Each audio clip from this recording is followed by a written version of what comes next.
High, সবাই কেমন আছো? আশা করি সবাই ভালো আছো। তো আজকে আমি তোমাদের সাথে আমার নাইট টাইম স্টাডি রুটিনটা শেয়ার করব।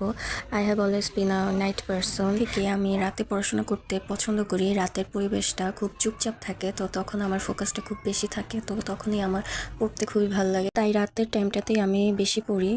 যেহেতু আমি সেকেন্ড টাইম মেডিকেলের প্রিপারেশন নিচ্ছি, তাই আমি অনলাইনে আরটিটিএস অনলাইন মেডিকেল কোর্সে ভর্তি আছি। তো আমার প্রতিদিন রাত 9টার থেকে ক্লাস থাকে। তো আজকের ক্লাস ছিল তাপগতিবিদ্যা, মানে থার্মোডাইনামিক্সের। অনেস্টলি স্পিকিং, ভাইদের ক্লাসগুলো খুবই ভালো। মানে ক্লাস করার পর বেসিক একদম ক্লিয়ার হয়ে যায়। আর ক্লাসে প্রায় 80% পড়া শেষ হয়েছে। তো আমি ক্লাসটা খুবই মনোযোগ দিয়ে করছিলাম, লাইভ ক্লাসটা। ক্লাস শেষ হতে হতে 12টার বেশি বেজে গিয়েছিল। তো কাজ শেষ করে আমি খাওয়া দাওয়া করে নিয়েছিলাম। এখন রাতের 1টার বেশি বেজে গিয়েছে। তো আমি এখন নিচে নিচে আর কি পড়বো, যে চ্যাপ্টারটা পড়া শেষ হয়েছে। তো আমি এখন নিজের মতো পড়বো। এখন প্রায় 1:05 বাজে। ক্লাস শেষে এই সময়টাতে আমি নিজের মতো করে পড়ছিলাম।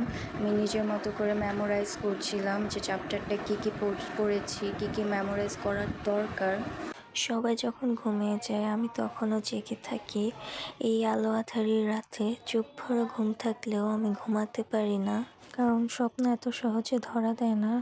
স্বপ্ন ছুঁতে হলে কষ্ট করতে হয়। এই কষ্ট, এই ঘুমহীন রাত ইনশাল্লাহ একদিন ফল দিবে। এভাবে পড়তে পড়তে রাতের প্রায় 3টা বেজে গিয়েছিল। তো আমি একটু ব্রেক নিয়ে পানি খেলাম। পানি খেয়ে কিছুক্ষণ হাঁটলাম, যাতে আমার চোখের ঘুমটা কেটে যায়। এরপর আমি আবার আমার পড়াটা রিস্টার্ট করলাম। যেহেতু আমার চ্যাপ্টারটা একবার পড়া শেষ হয়ে গিয়েছিল, তো আমি অনুশীলনী কোয়েশ্চেনগুলো সলভ করছিলাম নিজে নিজে।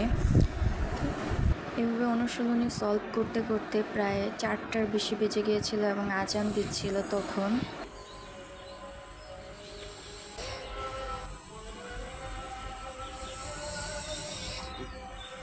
তো আজান শেষে আমি ফজরের নামাজ পড়ে নিয়েছিলাম।